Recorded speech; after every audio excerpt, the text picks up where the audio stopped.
Hi friends, welcome back to Carrie and Peri, where we talk about all the weird, wild, and wonderful things that happen when your hormones decide to go rogue.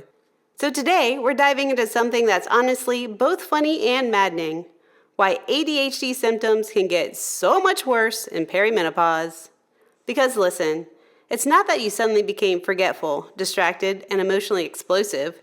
It's that your estrogen, your brain's secret superhero, just clocked out and left dopamine in charge of the chaos. Wait, why do I feel like my brain's been replaced with a browser running 87 tabs? Here's what's really happening behind the scenes.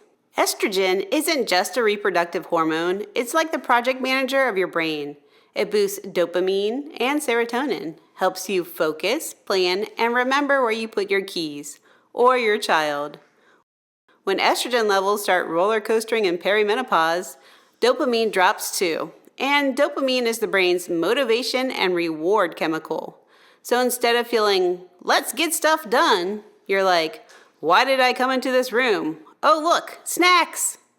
If you already have ADHD, that drop in estrogen makes the executive dysfunction 10 times louder. And if you never knew you had ADHD, this is often when women finally get diagnosed. The great female masking reveal. See, women are incredible at masking ADHD. We overcompensate, we make lists, set reminders, color code everything, and become organizational Olympians out of sheer survival. But when your estrogen dips, your brain's ability to multitask and emotionally regulate crashes.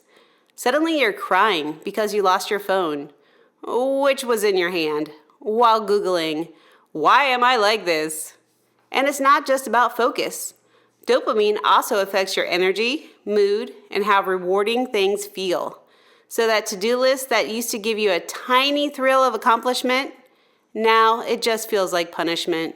What a good doctor would tell you. A good medical doctor won't just say, here's some Adderall, good luck. They'll look at the full hormone and neurotransmitter picture. Here's the sciencey but important part. Estrogen modulates dopamine receptors in your prefrontal cortex, the part responsible for focus and working memory. Progesterone, when out of balance, can actually worsen anxiety and brain fog. Low thyroid, low iron, or blood sugar swings can all make ADHD symptoms feel worse. So a doctor's approach may mean supporting your brain chemistry and your hormones.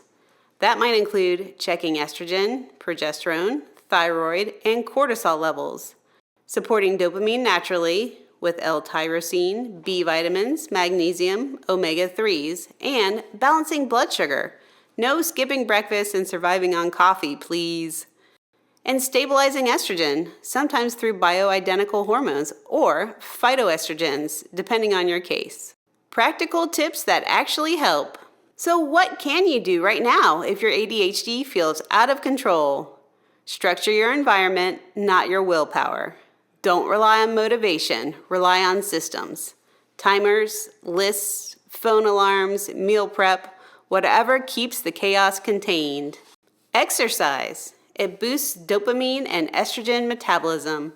Plus, it burns off the rage when your partner leaves the cabinet doors open again.